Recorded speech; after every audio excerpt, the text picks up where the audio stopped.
உப்பு கறி கிரேவி செய்யறது எப்படி இந்த வீடியோல பார்ப்போம். வாங்க. ஃபர்ஸ்ட் வந்து எண்ணெய், பட்டை வத்த, கருவேப்பிலை,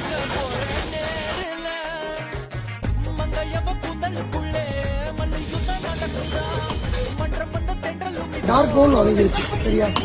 இந்த கிரேவில வந்து தக்காளி போடக்கூடாதாம, மெயின் மேட்ரு அதான்.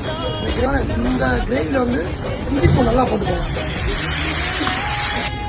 மிளகு, சீரகம், பட்டை கிராம்பு, மஞ்சத்தூள், உப்பு, இந்த 5 ஐட்டம் மட்டும் போட்டா போதும். சுற்றி நம்ம கொஞ்சம் தண்ணி,